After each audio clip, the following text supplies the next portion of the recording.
हम इस वीडियो में आपको बताएंगे कि साल 2023 में कार्तिक महीने की छठ पूजा कब है, सभी महत्वपूर्ण तिथियां, पूजा व अर्घ देने का शुभ मुहूर्त, पूजा विधि और इस व्रत के नियमों के बारे में सब जानकारी आप प्राप्त करने जा रहे हैं। शास्त्रों में छठ पूजा की विशेष मान्यता है।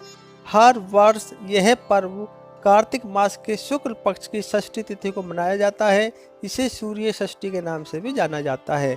पंचांग के अनुसार छठ पूजा का त्यौहार दीपावली के 6 दिन बाद आता है, जो 4 दिनों तक चलता है। विशेषकर यह पर्व सूर्य देव और उनकी बहन छठी मैया को समर्पित है।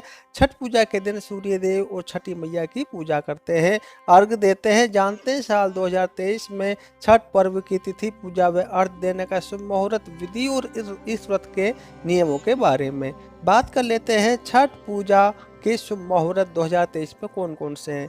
साल 2023 में छठ पूजा का पर्व 19 नवंबर रविवार के दिन मनाया जाएगा। छठ पूजा के दिन सूर्योदय का समय होगा प्रातःकाल 6:46 और छठ पूजा के दिन सूर्यास्त का समय रहेगा शाम को 5:26। षष्ठी तिथि प्रारंभ होगी 18 नवंबर प्रातःकाल 9:18 पर और षष्ठी तिथि समाप्त होगी 19 नवंबर को प्रातःकाल 7:23 पर। नहा खाए की तिथि होगी 17 नवंबर शुक्रवार।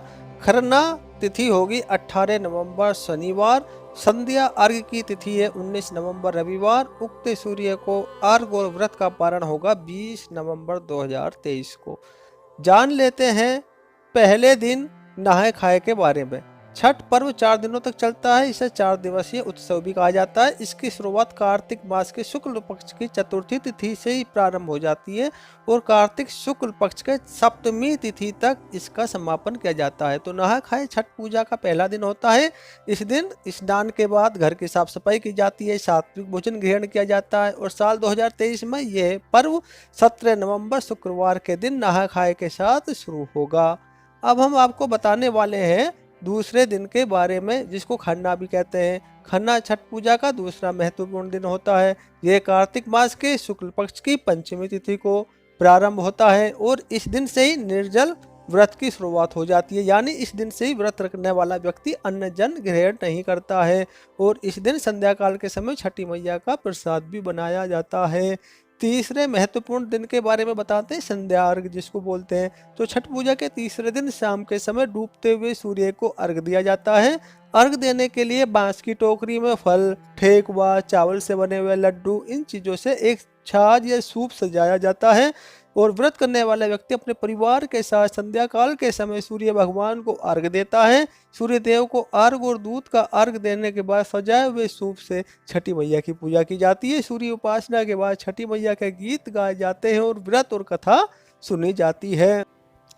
बात कर लेते हैं चौथा दिन, जिसको उषा काल अर्घ, यानी कि सुबह को उगते हुए सूर्य को अर्घ जो देते हैं, वो छठ पूर्व के अंतिम दिन में हम उगते हुए सूर्य को अर्घ देने का विधान है, अर्घ देते हैं। तो चौथे दिन यानी सप्तमी तिथि को प्रातःकाल सूर्य देव को अर्घ देने के लिए किसी नदी के घाट पर पहुंचकर उगते हुए सूर्य को अर्घ दिया जाता है और छठ मैया से अपने परिवार की सुख समृद्धि की कामना की जाती है और इसी दिन व्रत का पारण भी किया जाता है।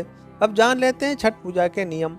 मान्यताओं के अनुसार छठ पूजा के दौरान सूर्य देव को अर्घ देने की परंपरा है। कहते हैं कि सूर्य के प्रकाश में कई रोगों को नष्ट करने की क्षमता होती है। इसके प्रभाव से व्यक्ति को आरोग्य और तेज की भी प्राप्ति होती है। आज के दिन सूर्य देव को अर्घ अवश्य देना चाहिए। तो छठ पूजा का व्रत करने वाले व्यक्ति को इस पर्व के चारों दिन साफ सफाई का विशेष ध्यान रखना चाहिए और व्रत के नियम अनुसार व्रत करने वाले और घर के सदस्यों को सात्विक भोजन ग्रहण करना चाहिए, तामसिक भोजन ग्रहण नहीं करना चाहिए। पूजा के लिए बांस से बने टोकरी या सूप का इस्तेमाल करना शुभ होता है और सूर्य देव को जल देते समय स्टील या प्लास्टिक के बर्तन का बिल्कुल भी प्रयोग नहीं किया जाना चाहिए। तांबे के लोटे का प्रयोग अति शुभ माना जाता है। तो मित्रों, इस वीडियो में मैंने आपको छठ मैया की कैसे पूजा की जाती है, किस प्रकार से छठ पर्व मनाया जाता है, वो सब जानकारी दी है। अगर वीडियो आपको अच्छी लगी है तो कम से कम 3 भारतीयों तक अवश्य पहुंचाएं, जिससे कि हमारी जो संस्कृति है उसका लोप ना हो। मैं ज़्यादा लोगों को शेयर करने के लिए नहीं कहूँगा, कम से कम एक व्यक्ति 3 व्यक्तियों को शेयर कर सकता है। व्हाट्सएप के जरिए पहुँचाए, फेसबुक के या इंस्टाग्राम के जरिए भी आप वीडियो शेयर कर सकते हैं।